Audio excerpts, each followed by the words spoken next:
మీ ఛానల్లో జనసేన పార్టీ పేరు చెప్పడానికి ఇష్టపడతాను మీరు చెప్పేలా చేస్తానమ్మా ఒకరోజు చెప్పక తప్పదు మీరు చెప్తారు. నాగార్జున గారు ఒక విషయం మాత్రం చాలా క్లారిటీగా అర్థమవుతుంది. 21 అసెంబ్లీ స్థానాల్లో పోటీ చేశారు, 2 పార్లమెంటు స్థానాల్లో పోటీ చేశారు. నాకు తెలిసినంత వరకు 100కు 100% సక్సెస్ రేట్, 100కు 100. 21 అసెంబ్లీ స్థానాల్లోనూ విజయం సాధించారు, 2 పార్లమెంటు స్థానాల్లోనూ విజయం సాధించారు. ఇది దేశ చరిత్రలోనే కనపడదు సార్. ఇది అసలు జగన్మామ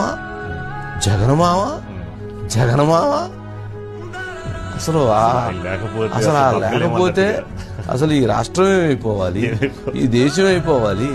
5 కోట్ల మంది ప్రజలు అన్నం తినేది ఎలా, అసలు 5 కోట్ల మంది బతికేది ఎలా? అసలు జగన్మామకే నా ఓటు.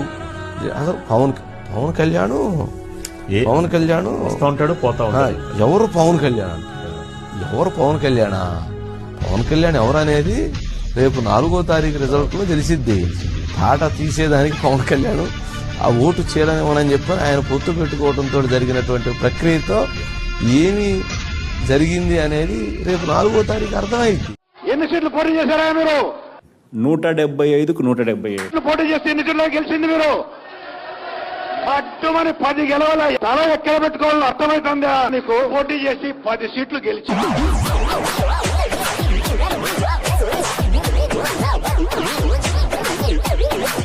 151 సీట్లు వచ్చిన వైసీపీ 15 సీట్లకు రాదని కూడా జరగచ్చుగా.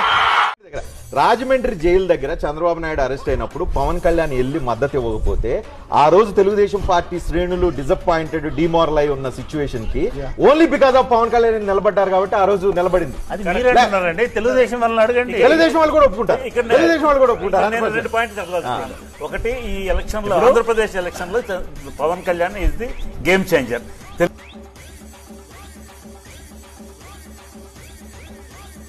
పవన్ కళ్యాణ్ గారి నామినేషన్ కి వచ్చినటువంటి జన సందోహాన్ని చూసి, జన సముద్రాన్ని చూసి ఒక్కసారిగా వైఎస్ఆర్సీపీ పార్టీ ఉలిక్కి పడింది. ఆట చూస్తావా?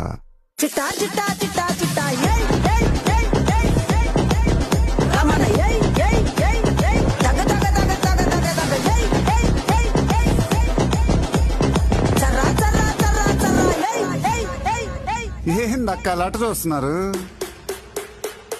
పవన్ కళ్యాణ్ గారు పిఠాపురంలో గనక ఓడిపోతే నేను ఎప్పటికీ స్క్రీన్ మీద కనపడను, గుర్తుపెట్టుకోండి. ఎక్కడా కూడా చిన్నప్పరెడ్డి గారు, నేను పోలింగ్ రోజు పిఠాపురం నియోజకవర్గం సంబంధించి ప్రైమ్ బృందం ప్రతి బూత్ లో మేము లైవ్ కవరేజ్ ఇచ్చాం. అక్కడ ఉన్నటువంటి ఇన్సిడెంట్స్ కానీ అక్కడ జరుగుతున్నటువంటి పోలింగ్ కానీ చూపించాం. నేనే అక్కడ ప్రత్యక్ష సాగి.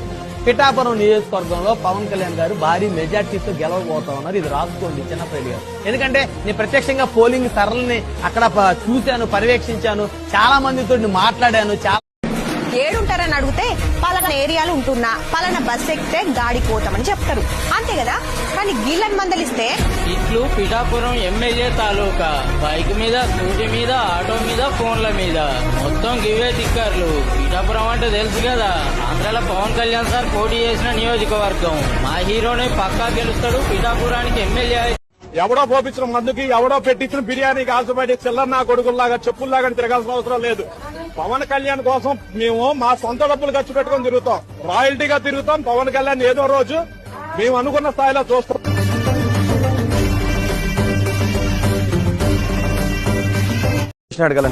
గారు, పవన్ కళ్యాణ్ అసెంబ్లీ గేట్ కూడా తాకనమని వైసీపీలో ఉన్నటువంటి మంత్రులు రోజా, కొడాలి నాని, వంశీ, పెద్ద పెద్ద నాయకులు అందరూ చెప్పారు. సో వాళ్ళకి మీరు ఇచ్చే సమాధానం? గేట్ తన్నుకుని వెళ్తాడు, తాకని రేపు అసెంబ్లీకి పంపిద్దాం కదా. అంత బ్రేకింగ్ న్యూస్ చూస్తున్నా. జనసేన అధినేత పవన్ కళ్యాణ్ కు ఐక్యరాజ్య సమితి ఆహ్వానం పలికింది. ఈ నెల 22న న్యూయార్క్ లో జరగనున్న సదస్సులో పవన్ ప్రసంగించనున్నారు. దేశం తరపున పాటుపడే నలుగురికి మాత్రమే అందే ఆహ్వానంలో పవన్ ఒక్కరు కావటం విశేషం. దీనితో పవన్ ఈ నెల 20న న్యూయార్క్ కు బయలుదేరుతున్నట్టు సమాచారం. స్వార్థం లేని నాయకులకు మాత్రమే ఇలాంటి అవకాశం దక్కుతుందని తెలుపుతున్నారు విశ్లేషకులు.